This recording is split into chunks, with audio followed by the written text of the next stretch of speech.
ಅಂತರಂಗದ ಕದವು ತೆರೆಯಿತಿಂದು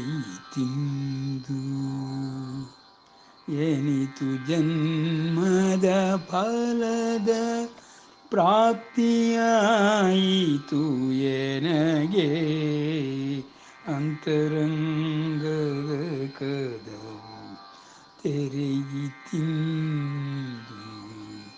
ಎನಿತು ಜನ್ಮದ ಫಲದ ಪ್ರಾಪ್ತಿಯಾಯಿತು ಎನಗೆ. ಅಂತರಂಗದ ಕದವು ತೆರೆಯಿತಿಂದು ಹರಿಕರುಣೆಯೆಂಬಂಥ ಕೀಲಿ ಕೈದೊರಕಿತ್ತು, ಗುರು ಕರುಣೆಯೆಂಬಂಥ ಬೀಗವನ್ನು ವರಭಾಗವತರ ಸಹವಾಸವನು ನಾ ಮಾಡಿ ಹರಿಕರುಣೆಯಿಂದಲೀ ಬೀಗವನು ತೆರೆದೆ. ಅಂತರಂಗದ ಕದವು ತೆರೆಯಿತಿಂದು ಹೊರಗೆ ದ್ವಾರವು ನಾಲ್ಕು, ಒಳಗೈದು ದ್ವಾರಗಳು, ಒಳದಾರಿಯಲ್ಲಿ ಪ್ರಾಣಾದಿ ಪ್ರಿಯರು. ಹೊರಗೆ ದ್ವಾರವು ನಾಲ್ಕು, ಒಳಗೈದು ದ್ವಾರಗಳು, ಒಳದಾರಿಯಲ್ಲಿ ಪ್ರಾಣಾದಿ ಪ್ರಿಯರು. ಮಿರುಗುವ ಮಧ್ಯೆ ಮಂಟಪದಿ ಕೋಟಿರವಿಯಂತೆ ಸರಸಿಜಾಸನ ಪೀತನ, ಸರಸಿಜಾಸನ ಪೀತನ ಅರಮನೆಯ ಸೊಬಗು. ಅಂತರಂಗದ ಕದವು ತೆರೆಯಿತಿಂದು ಸುತ್ತಲಿದ್ದವರೆಲ್ಲ ಎತ್ತಲೋ ಓಡಿದರು, ಸುತ್ತಲಿದ್ದವರೆಲ್ಲ ಎತ್ತಲೋ ಓಡಿದರು, ಸುತ್ತಲಿದ್ದವರೆಲ್ಲ ಎತ್ತಲೋ ಓಡಿದರು. ತತ್ವಚಿಂತನೆಯೆಂಬ ದೀಪವನ್ನು ಸುತ್ತಲಿದ್ದವರೆಲ್ಲ ಎತ್ತಲೋ ಓಡಿದರು. ತತ್ವಚಿಂತನೆಯೆಂಬ ದೀಪವನ್ನು ಒತ್ತಾಗಿ ಹಿಡಕೊಂಡು ದ್ವಾರವನೇ ಪೋಗಲು. ಎತ್ತ ನೋಡಿದರತ್ತ ಶೃಂಗಾರ ಸದನ, ಒತ್ತಾಗಿ ಹಿಡಕೊಂಡು ದ್ವಾರವನೇ ಪೋಗಲು. ಎತ್ತ ನೋಡಿದರತ್ತ ಶೃಂಗಾರ ಸದನ. ಅಂತರಂಗದ ಕದವು ತೆರೆಯಿತಿಂದು ಸ್ವಮೂರ್ತಿಗಳ ಮಧ್ಯೆ ಸಚ್ಚಿದಾನಂದೈಕ್ಯ ರಮೆಯೊಡೆಯನಗೆ ಮೊಗ್ಗದಿ ಮಿನುಗುತ್ತಿರುವ ಕಮಲಜಾದಿಗಳಿಂದ ಸ್ತುತಿಸಿಕೊಳ್ಳುತ್ತೀಹ ಹೃದಯ ಕಮಲದೊಳಗಿಹ ವಿಜಯ ವಿಠಲನನು ಕಂಡೆ. ಅಂತರಂಗದ ಕದವು ತೆರೆಯಿತಿಂದು ಎನಿತು ಜನ್ಮದ ಫಲದ ಪ್ರಾಪ್ತಿಯಾಯಿತು ಎನಗೆ. ಅಂತರಂಗದ ಕದವು ತೆರೆಯಿ ತಿಂದು ತೆರೆಯಿ ತಿಂದು. ಶುಕ್ಲಾಂಬರಧರಂ ವಿಷ್ಣುಂ ಶಶಿವರ್ಣಂ ಚತುರ್ಭುಜಂ ಪ್ರಸನ್ನವದನಂ ಧ್ಯಾಯೇತ್ ಸರ್ವವಿಘ್ನೋಪಶಾಂತಯೇ. ಅಭೀಪ್ಸಿತಾರ್ಥಸಿದ್ಧ್ಯರ್ಥಂ ಪೂಜಿತೋ ಯಸುರೈರಪಿ ಸರ್ವವಿಘ್ನಚ್ಛಿದೇ ತಸ್ಮೈ ಶ್ರೀಗಣಾಧಿಪತಯೇ ನಮಃ. ಆನಂದಮಾನಂದಕರಂ ಪ್ರಸನ್ನಂ ಧ್ಯಾನಸ್ವರೂಪಂ ನಿಧಬೋಧಯುಕ್ತಂ ಯೋಗೀಂದ್ರಮೇಢ್ಯಂ ಭವರೋಗವೈದ್ಯಂ ಶ್ರೀಮದ್ಗುರುಂ ನಿತ್ಯಮಹಂ ನಮಾಮಿ. ಅಗಜಾನನಪದ್ಮಾರ್ಕಂ ಗಜಾನನಮಹರ್ನಿಶಂ ಅನೇಕದಂತಂ ಭಕ್ತಾನಾಂ ಏಕದಂತಂ ಉಪಾಸ್ಮಹೇ. ತಮೇವ ಶರಣಂ ಗಚ್ಚ ಸರ್ವಭಾವೇನ ಭಾರತ. ತತ್ಪ್ರಸಾದಾತ್ ಪರಾಂ ಶಾಂತಿಂ ಸ್ಥಾನಂ ಪ್ರಾಪ್ಸ್ಯಸಿ ಶಾಶ್ವತಂ. ನ ಚ ತಸ್ಮಾನ್ ಮನುಷ್ಯೇಷು ಕಶ್ಚಿನ್ಮೇ ಪ್ರಿಯಕೃತ್ತಮಃ ಭವಿತಾ ನ ಚ ಮೇ ತಸ್ಮಾದನ್ಯಃ ಪ್ರಿಯತರೋ ಭುವಿ. ಮನ್ಮನಾ ಭವ ಮದ್ಭಕ್ತೋ ಮದ್ಯಾಜೀ ಮಾಂ ನಮಸ್ಕುರು ಮಾಮೇ ವೈಷ್ಯಸಿ ಸತ್ಯಂ ತೇ ಪ್ರತಿಜಾನೇ ಪ್ರಿಯೋಸಿ ಮೇ. ಸರ್ವಧರ್ಮಾನ್ ಪರಿತ್ಯಜ್ಯ ಮಾಮೇಕಂ ಶರಣಂ ವ್ರಜ. ಅಹಂ ತ್ವಾ ಸರ್ವಪಾಪೇಭ್ಯೋ ಮೋಕ್ಷಯಿಷ್ಯಾಮಿ ಮಾ ಶುಚಃ. ಅಂಬ ತ್ವಾಮನುಸಂದದಾಮಿ ಭಗವದ್ಗೀತೆ ಭವದ್ವೇಷಿಣೀ. ಇದುವರೆಗೆ ನಾವು ಭಗವದ್ಗೀತಾ ಜ್ಞಾನಾಭ್ಯಾಸದ 11 ಅಧ್ಯಾಯಗಳನ್ನು ಮುಗಿಸಿ ಭಗವಂತನು ವಿಶ್ವವ್ಯಾಪಿಯಾಗಿರುವುದಕ್ಕೂ ಮತ್ತು ಅದಕ್ಕೆ ತಕ್ಕಂಥ ವಿಶ್ವರೂಪ ದರ್ಶನವನ್ನು ಅರ್ಜುನನಿಗೆ ಮಾಡಿಸಿದ ಮೇಲೆ ಅರ್ಜುನನಿಗೆ ಮನಸ್ಸಿಗೆ ಭಗವಂತನು ಯಾರು, ಮಾನವನಾದ ನಾನು ಯಾರು ಎಂಬ ಭೇದವನ್ನು ತಿಳಿದುಕೊಂಡಂತಹ ಅರ್ಜುನನು ಭಗವಂತನನ್ನು ಒಲಿಸಿಕೊಳ್ಳಲು, ಮೆಚ್ಚಿಸಲು ಮತ್ತು ಭಗವಂತನನ್ನು ಅನುಭವಿಸಲು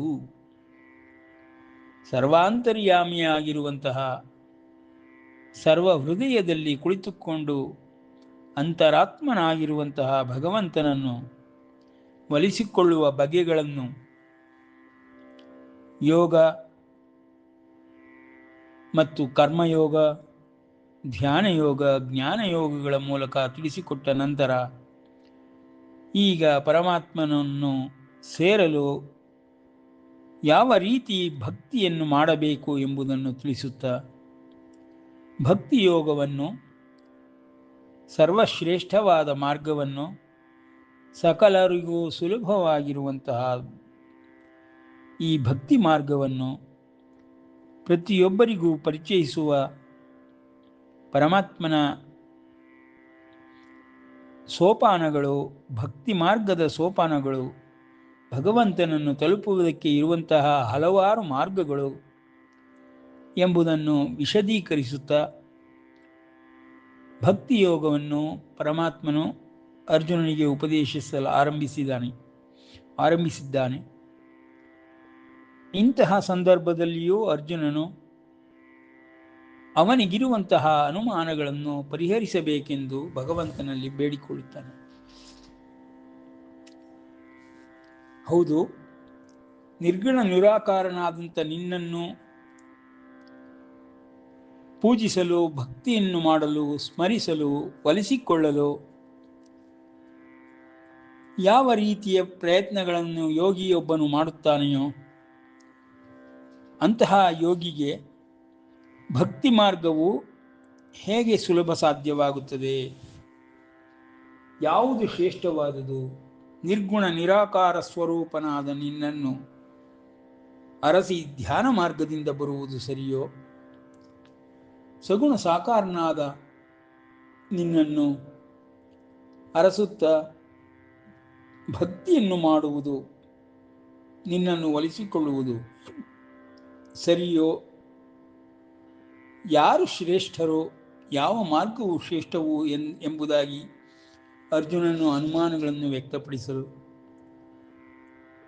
ಪರಮಾತ್ಮನ ಎರಡೂ ಮಾರ್ಗಗಳು ನನ್ನನ್ನೇ ಬಂದು ಸೇರುತ್ತವೆ. ಯಾವ ಮಾರ್ಗದಿಂದ ಬಂದರೂ ನಾನು ಅವರಿಗೆ ಲಭ್ಯನು. ಭಕ್ತಿಯೋಗವು ಜನರಿಗೂ ಅನುಕೂಲವಾಗಿರುವಂಥದ್ದು. ಕಾರಣವೇನೆಂದರೆ ಸಗುಣ ಸಾಕಾರವಾದಂತಹ ನನ್ನ ಉಪಾಸನೆಯನ್ನು ಮಾಡಬಹುದು. ನಿರ್ಗುಣ ನಿರಾಕಾರವಾದಂತಹ ನನ್ನನ್ನು ಹೊಂದಲು ಜ್ಞಾನ ಮಾರ್ಗವನ್ನು ಅವಲಂಬಿಸಿ ಯೋಗಿಗಳಾಗಿ ಮಹಾಯೋಗಿಯಂತೆ ಅಂತರಾತ್ಮನಾಗಿರುವ ನನ್ನನ್ನು ಕಾಣಲು ಅನುಕೂಲವಾಗುವುದು. ಎರಡಕ್ಕೂ ವ್ಯತ್ಯಾಸವೇನೆಂದರೆ ಮನಸ್ಸು, ಬುದ್ಧಿ ಮತ್ತು ಚಿತ್ತಗಳು ಯಾವಾಗಲೂ ಹೊರಗಡೆಗೆ, ಇಂದ್ರಿಯಗಳ ಕಡೆಗೆ, ಪ್ರಪಂಚದ ಕಡೆಗೆ ಹರಿಯುತ್ತಿರುವುದರಾದ್ದರಿಂದ ಅದನ್ನು ಶಮದಮಾದಿಗಳಿಂದ ನಿಗ್ರಹಿಸಿ ಒಳಮಾರ್ಗವಾಗಿ ತೆಗೆದುಕೊಂಡು ಹೋಗಿ ಚಿತ್ತವನ್ನು ನಿರ್ಗುಣ ನಿರಾಕಾರ ಸ್ವರೂಪವಾದ ಪರಮಾತ್ಮನಲ್ಲಿ ನಿಲ್ಲಿಸುವುದು ಕಷ್ಟದ ವಿಷಯವೇ. ಕಾರಣವೇನೆಂದರೆ ಅವ್ಯಕ್ತವಾದುದು. ವ್ಯಕ್ತವಾಗಿರುತ್ತಿರುವಂತಹ ಈ ಪ್ರಪಂಚದಲ್ಲಿ ಎಲ್ಲದರಲ್ಲಿಯೂ ಇರುವಂತಹ ನಾನು ಎಲ್ಲರಿಗೂ ಲಭ್ಯನಾಗಿರುವುದರಿಂದ ಸಗುಣ ಸಾಕಾರದ ರೂಪದಿಂದ ಬರುವಂಥವರಿಗೂ ನಾನು ಲಭ್ಯನು, ಭಕ್ತಿ ಮಾರ್ಗದಿಂದ ಲಭ್ಯನು. ಆದರೆ ನಿರ್ಗುಣ ನಿರಾಕಾರವನ್ನು ಅರಸಿ ಅವ್ಯಕ್ತವನ್ನು ಸಾಧಿಸ ಹೊರಟಂತಹ ಮಹಾಯೋಗಿಗಳಿಗೆ ಕಷ್ಟಕರವಾಗಿರುವುದು. ಯಾಕೆಂದರೆ ಸಗುಣ ಸಾಕಾರದವರಿಗೆ ಇರುವಂತಹ ಸೌಲಭ್ಯಗಳು ಅವರಿಗೆ ಇರುವುದಿಲ್ಲ. ಮಾರ್ಗವೂ ತಿಳಿಯದೇ ಆಗಿರುವುದರಿಂದ, ನಿರ್ಗುಣ ನಿರಾಕಾರವನ್ನು ಉಪಾಸನೆ ಮಾಡುವುದು ಕಷ್ಟವೂ ಆಗಿರುವುದರಿಂದ ಅಂತಹವರುಗಳಿಗೂ ಕ್ಲೇಶವೂ ಇದ್ದೇ ಇರುತ್ತದೆ. ಅವರಿಗೆ ಅಧಿಕತರವಾದ ಕ್ಲೇಶವಿರುತ್ತದೆ. ದೇಹವದ್ಭಿಹಿ, ದೇಹವನ್ನು ಹೊಂದಿರುವವರಿಗೆ ಸಗುಣ ಸಾಕಾರದಲ್ಲಿ ಭಕ್ತಿ ಮಾಡುವುದು ಎಷ್ಟು ಸುಲಭವೋ ಅದಕ್ಕಿಂತಲೂ ಅವ್ಯಕ್ತವಾದ ಉಪಾಸನೆಯನ್ನು ಮಾಡುವುದು, ಭಗವಂತನಲ್ಲಿ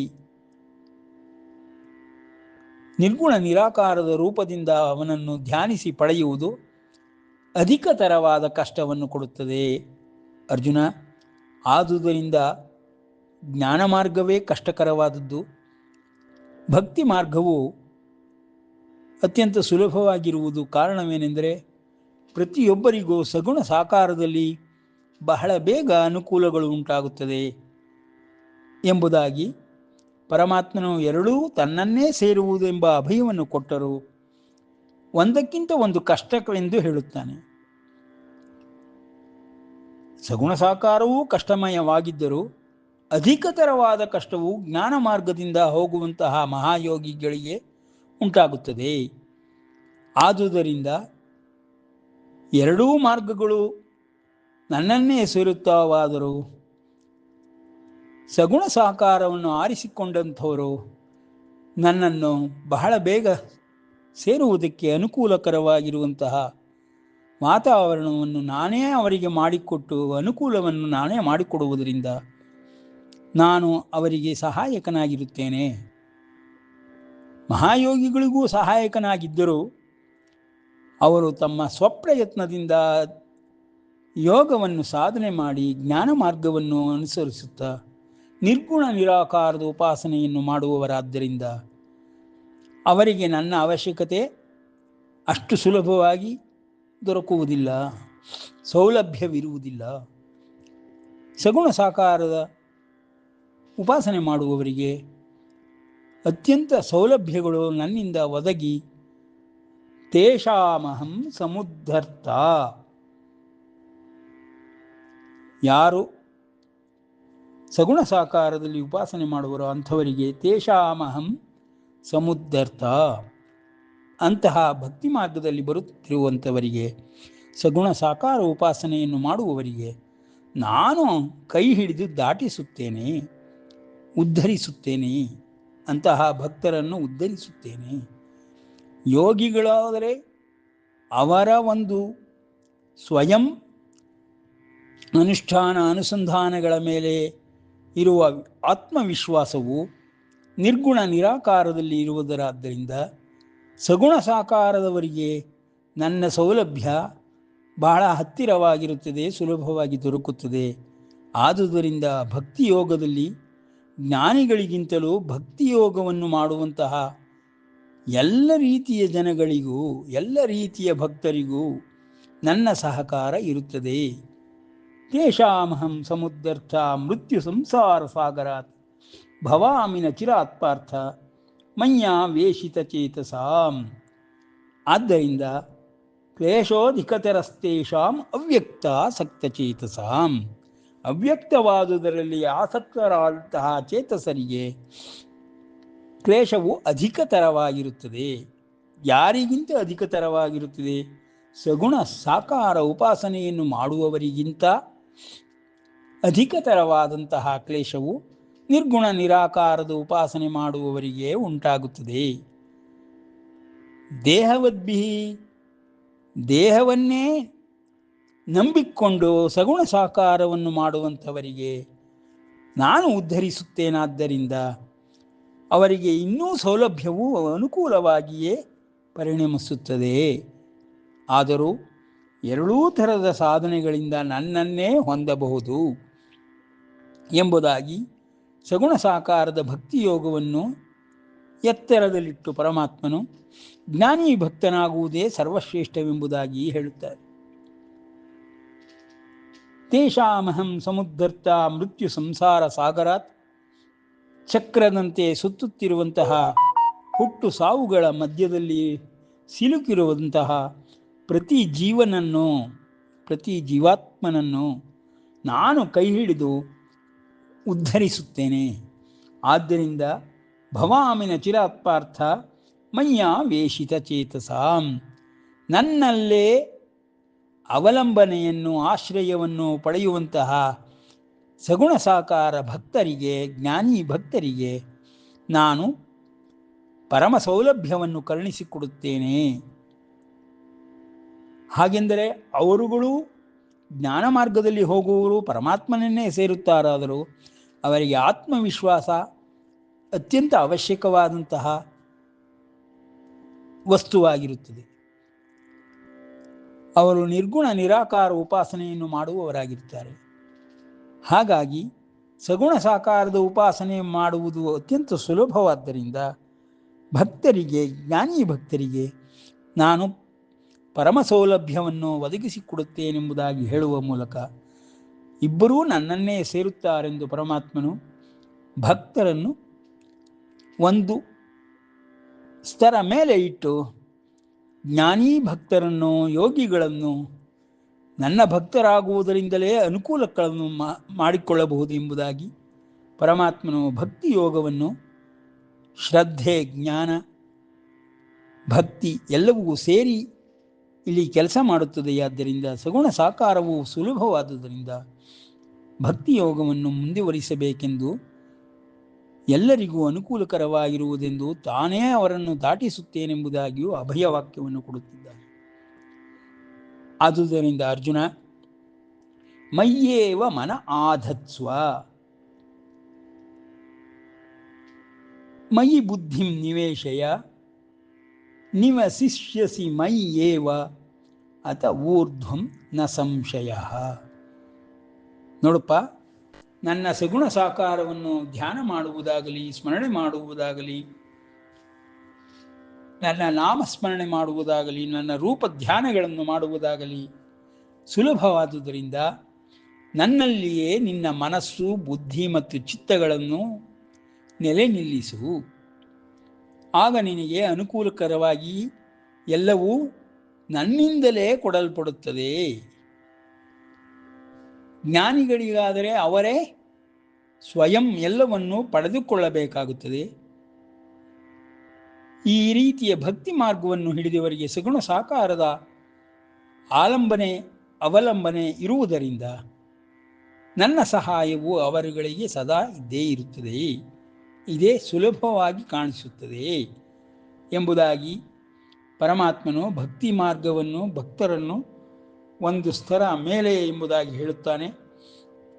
ಜ್ಞಾನಿಗಳನ್ನು ಮತ್ತು ಯೋಗಿಗಳನ್ನು ಯೋಗ ಮಾರ್ಗವನ್ನು ಕ್ಲಿಷ್ಟವೆಂದು ವರ್ಣಿಸುತ್ತಾನೆ. ಎರಡೂ ಒಂದೇ ಗುರಿಯನ್ನು ತಲುಪುತ್ತದೆ ಎಂಬುದನ್ನು ಅಭಯವನ್ನು ಕೊಡುತ್ತಾನೆ. ಶಿಷ್ಯಸಿ ಮಯ್ಯೇವ, ಯಾರು ಸಗುಣ ಸಾಕಾರವಾಗಿ ನನ್ನ ರೂಪಧ್ಯಾನವನ್ನು ಮಾಡುತ್ತಾರೆಯೋ ಅವರು ನನ್ನಲ್ಲಿಯೇ ನಿರಂತರವಾಗಿ ವಾಸ ಮಾಡಲು ಅನುಕೂಲಕರವಾಗುತ್ತದೆ, ನನ್ನಲ್ಲಿಯೇ ವಾಸ ಮಾಡುತ್ತಾರೆ. ಅಂತಹವರಿಗೂ ಉದ್ಧರಿಸುವುದು ನನ್ನ ಕರ್ತವ್ಯವಾದ್ದರಿಂದ ನನ್ನ ಸಹಾಯ ಸದಾ ಅವರಿಗೆ ಇದ್ದೇ ಇರುತ್ತದೆ. ಸಂಸಾರ ಬಂಧನದಿಂದ ಬಿಡುಗಡೆಯನ್ನು ನಾನೇ ಮಾಡಿಸಿಕೊಡುತ್ತೇನೆ. ಸ್ವಯಂ ಯೋಗ ಮಾರ್ಗದಿಂದ ಸಂಸಾರ ಬಿಡುಗಡೆಯನ್ನು, ಅಂದರೆ ದೇಹವೆಂಬ ಸಂಸಾರವನ್ನು ಬಿಡುಗಡೆ ಪಡೆಯಲು ಸ್ವಯಂ ನೀನು ಕಷ್ಟಪಡುವುದರ ಬದಲು ನನ್ನ ಆಶ್ರಯವನ್ನು ಪಡೆದರೆ ಭಕ್ತಿ ಮಾರ್ಗದಿಂದ ಸಗುಣ ಸಾಕಾರ ಉಪಾಸನೆಯಿಂದ ನಾನು ಅವರಿಗೆ ಸಹಾಯ ಮಾಡುತ್ತೇನೆ. ಆದ್ದರಿಂದ ಸುಲಭವಾಗಿ ಸಂಸಾರ ಬಂಧನವನ್ನು ಬಿಡಿಸಿಕೊಂಡು ಈ ಒಂದು ಹುಟ್ಟು ಸಾವುಗಳ ಚಕ್ರದಿಂದ ಹೊರಗೆ ಬರಲು ಅನುಕೂಲವಾಗುತ್ತದೆ.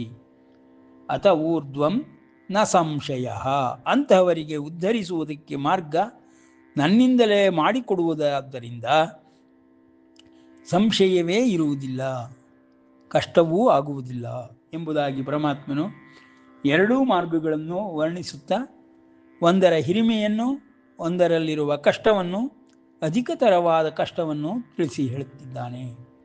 ಅಥ ಚಿತ್ತಂ ಸಮಾಧಾತುಂ, ಇದು ಸಾಧ್ಯವಾಗುವುದಿಲ್ಲವೆಂದಾದರೆ ಬೇರೆ ಬೇರೆ ಮಾರ್ಗಗಳು, ವಿಧವಾಗಿರುವಂತಹ ಸೌಲಭ್ಯಗಳು ಒಂದೊಂದಾಗಿ ಪರಮಾತ್ಮನು ಸೋಪಾನದ ರೀತಿಯಲ್ಲಿ ಪ್ರತಿಯೊಬ್ಬರಿಗೂ ಆಗುವಂತೆ ವರ್ಣಿಸಲು ಹೊರಟಿದ್ದಾನೆ. ಅಥ ಚಿತ್ತಂ ಸಮಾಧಾತುಂ, ಅಪ್ಪ ಚಿತ್ತದಿಂದ ನನ್ನಲ್ಲಿ ನೀನು ಪ್ರವೇಶ ಮಾಡಿ ನಿವಾಸ ಮಾಡಲು ಸಗುಣ ಸಾಕಾರದಲ್ಲಿಯೂ ಆಗಲಿಲ್ಲವೆಂದರೆ ಆಗ ಅಥ ಚಿತ್ತಂ ಸಮಾಧಾತುಂ ನ ಶಕ್ನೋಸಿ ಮಯಿ ಸ್ಥಿರಂ, ನನ್ನಲ್ಲಿ ಸ್ಥಿರವಾಗಿ ನಿಲ್ಲಿಸಲಾಗಲಿಲ್ಲ ಎಂದರೆ ಕಾರಣ ಇಂದ್ರಿಯಗಳ ಸೆಳೆತ,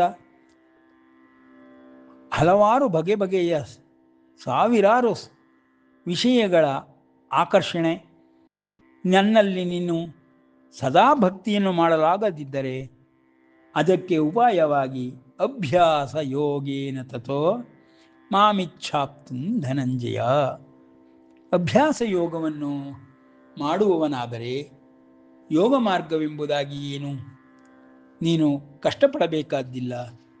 ಭಕ್ತಿ ಮಾರ್ಗದಲ್ಲಿ ಸಗುಣ ಸಾಕಾರದಲ್ಲಿ ಅಭ್ಯಾಸ ಯೋಗವನ್ನು ಮಾಡುವಂಥವನಾಗು. ಅಂದರೆ ಯಾವ ರೀತಿ ಇದನ್ನು ತಿಳಿದುಕೊಳ್ಳಬಹುದು ನೋಡಿ. ಸಗುಣ ಸಾಕಾರಕ್ಕೆ ಭಾವವೆಂಬುದು ಉತ್ಪತ್ತಿ ಒಡನೆಯೇ ಆಗುತ್ತದೆ. ಭಾವದಿಂದ ನಾವು ಅಣ್ಣ ತಮ್ಮ, ಅಕ್ಕ ತಂಗಿ, ಸ್ನೇಹಿತರು, ತಾಯಿ ತಂದೆಗಳು ಇವರುಗಳಿಗೆ ಅಂಟಿಕೊಂಡಿರುತ್ತೇವೆ. ಅದೇ ರೀತಿ ಪರಮಾತ್ಮನನ್ನು ಒಬ್ಬನನ್ನಾಗಿ ನಾವು ಸ್ವೀಕರಿಸಿದರೆ ಅವನಲ್ಲಿಯೂ ಪ್ರೀತಿ ಮಾಡುವುದು, ಭಕ್ತಿ ಮಾಡುವುದು, ಶ್ರದ್ಧೆ, ಆಸಕ್ತಿ ಮತ್ತು ನಂಬಿಕೆಗಳನ್ನಿಡುವುದು ಮಾಡಿದರೆ ಅದು ಸುಲಭವಾದ ಭಕ್ತಿ ಮಾರ್ಗವಾಗಿ ಪರಮಾತ್ಮನ ಸಹಾಯ ಸದಾಕಾಲವೂ ದೊರಕುತ್ತದೆ. ಯಾವ ಲೌಕಿಕ ಕಷ್ಟಗಳು ನಮ್ಮನ್ನು ಬಾಧಿಸುವುದಿಲ್ಲ ಎಂಬ ರೀತಿಯಲ್ಲಿ ಅಭ್ಯಾಸ ಯೋಗವನ್ನು ಮಾಡಬೇಕು. ಚಿತ್ತವನ್ನು ಸತತವಾಗಿ ನನ್ನಲ್ಲಿ ನಿಲ್ಲಿಸಲು ಸಾಧ್ಯವಾಗದಿದ್ದಾಗ ಅಭ್ಯಾಸ ಯೋಗದಿಂದ ಮನಸ್ಸು, ಬುದ್ಧಿ ಇವೆರಡನ್ನೂ ನೀನು ಶಮದಮಾದಿಗಳಿಂದ ಒಳಸೆಳೆದು ವಿಷಯ ಪ್ರಪಂಚದಿಂದ ಹೊರಗೆ ಬಂದು ನನ್ನಲ್ಲಿ ಚಿತ್ತವನ್ನು ನೆಡವಲು ಅನುಕೂಲವಾಗುವುದಕ್ಕೆ ಅಭ್ಯಾಸ ಯೋಗವನ್ನು ಅಳವಡಿಸಿಕೊಳ್ಳಬೇಕು ಎಂಬುದಾಗಿ ಮೊದಲಿನದರಲ್ಲಿ ಚಿತ್ತವನ್ನು ಸುಲಭವಾಗಿ ನಿಲ್ಲಿಸುವವರಿಗೆ ಮಾರ್ಗವನ್ನು ಹೇಳುತ್ತಾನೆ. ಈಗಿನ ಶ್ಲೋಕದಲ್ಲಿ ಅದು ಆಗದಿದ್ದಂಥವರಿಗೆ, ನೇರವಾಗಿ ಚಿತ್ತವನ್ನು ಭಗವಂತನಲ್ಲಿ ನಿಲ್ಲಿಸಲಾಗದಿದ್ದಂಥವರಿಗೆ ಮತ್ತು ವಿಷಯಗಳ, ಇಂದ್ರಿಯಗಳ ಆಕರ್ಷಣೆ ಜಾಸ್ತಿ ಇರುವಂಥವರಿಗೆ ಅಭ್ಯಾಸ ಯೋಗವನ್ನು ಅಳವಡಿಸಿಕೊಂಡು ಸದಾಕಾಲವೂ ಮನಸ್ಸೂ ಬುದ್ಧಿಗಳಲ್ಲೂ ವಿಷಯಗಳ ಬದಲು ನನ್ನನ್ನೇ ವಿಷಯವನ್ನಾಗಿಸಿಕೊಂಡು ನನ್ನನ್ನೇ ಚಿಂತಿಸುತ್ತಾ ನನ್ನ ರೂಪಧ್ಯಾನವನ್ನೇ ಮಾಡುತ್ತಾ ನನ್ನ ಗುಣಗಳಲ್ಲಿ, ನನ್ನ ಒಂದು ಕೃತಿಗಳಲ್ಲಿ, ನನ್ನ ಒಂದು ರೂಪ ರೀತಿ ನೀತಿಗಳಲ್ಲಿ, ನಾಮಗಳಲ್ಲಿ ನೀನು ಚಿತ್ತವನ್ನು ನಿಲ್ಲಿಸುವ ಅಭ್ಯಾಸವನ್ನು ಮಾಡಿದೆಯಾದರೆ ನೇರವಾಗಿ ನನ್ನ ಸಹಾಯವನ್ನೇ ಪಡೆಯುವೆ.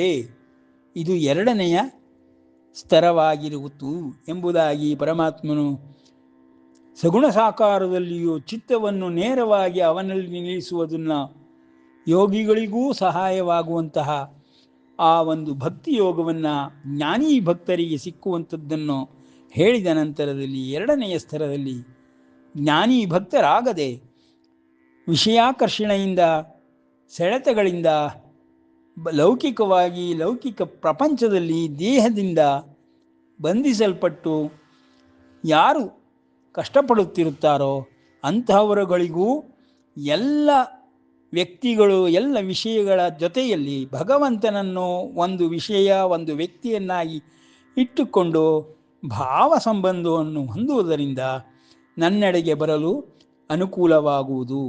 ಇದು ಅಭ್ಯಾಸ ಯೋಗದಿಂದ ಮಾತ್ರ ಸಾಧ್ಯವಾಗುವುದು ಎಂಬುದಾಗಿ ಚಿತ್ತದ ಇತಿಮಿತಿಗಳನ್ನು, ಮನಸ್ಸು ಬುದ್ಧಿಗಳ ಸೆಳೆತಗಳನ್ನು ಪರಮಾತ್ಮನು ವರ್ಣಿಸುತ್ತಾ ಭಕ್ತಿಯೋಗವನ್ನು, ಸಗುಣ ಸಾಕಾರವನ್ನು ತಾನು ಸುಲಭ ಮಾಡಿಕೊಡುತ್ತೇನೆಂದು ವರ್ಣಿಸಿ ಹೇಳುತ್ತಿದ್ದಾನೆ. ಯಾವನಿಂದ ಜನರು ಉದ್ವೇಗವನ್ನು ಹೊಂದುವುದಿಲ್ಲವೋ, ಯಾವನು ಜನರಿಂದ ಉದ್ವೇಗವನ್ನು ಹೊಂದುವುದಿಲ್ಲವೋ ಮತ್ತು ಯಾವನಿಗೆ ಹರ್ಷ, ಅಸಹನೆ, ಭಯ, ಉದ್ವೇಗ ಇವುಗಳು ಇಲ್ಲವೋ ಅವನು ನನಗೆ ಅತ್ಯಂತ ಪ್ರಿಯನಾಗುವನು. ಸಗುಣ ಸಾಕಾರ ಉಪಾಸನೆಯಲ್ಲಿ ಯಸ್ಮಾನ್ನೋ ದ್ವಿಜತೆ ಲೋಕೋ ಲೋಕಾನ್ನೋ ದ್ವಿಜತೆ ಚಯ ಹರ್ಷಾಮರ್ಷ ಭಯೋದ್ವೇಗೈ ಮುಕ್ತೋ ಯಸ್ ಸಚಮೇ ಪ್ರಿಯ ಸಂತುಷ್ಟ ಸತತಂ ಯೋಗಿ ಯತಾತ್ಮ ದೃಢನಿಶ್ಚಯ ಮಯ್ಯರ್ಪಿತ ಮನೋಬುದ್ಧಿರ್ಯೋ ಯೋ ಮದ್ಭಕ್ತ ಸಮೇ ಪ್ರಿಯ. ನೋಡಪ್ಪ, ಅವರುಗಳೂ ನನಗೆ ಅತ್ಯಂತ ಹತ್ತಿರದವರಾಗುತ್ತಾರೆ, ನನ್ನ ಸಹಾಯ ಅವರುಗಳಿಗೆ ಜಾಸ್ತಿ ಸಿಗುತ್ತದೆ ಎಂಬುದಾಗಿ ಪರಮಾತ್ಮನು ಅಭ್ಯಾಸ ಯೋಗವನ್ನು ಹೇಳುತ್ತಾ ಮುಂದಿನ ಹಂತಗಳನ್ನು ಭಕ್ತರಿಗಾಗಿ, ಮುಂದಿನ ರೀತಿಯ ಎಲ್ಲ ಸ್ತರದ ಜನಗಳಿಗಾಗಿ ಒಂದೊಂದೇ ಸ್ತರವನ್ನು, ಒಂದೊಂದೇ ಮೆಟ್ಟಿಲುಗಳನ್ನು ಭಕ್ತಿಯೋಗ ಸಾಧಕರಿಗೆ, ಸಗುಣ ಉಪಾಸಕರಿಗೆ, ಸಗುಣ ಸಾಕಾರ ಉಪಾಸಕರಿಗೆ ಅನುಕೂಲವಾಗುವಂತೆ ವರ್ಣಿಸ ಹೊರಟಿದ್ದಾನೆ ಎಂಬಲ್ಲಿಗೆ ವಿರಮಿಸೋಣ. ಕೃಷ್ಣಾರ್ಪಣಮಸ್ತು.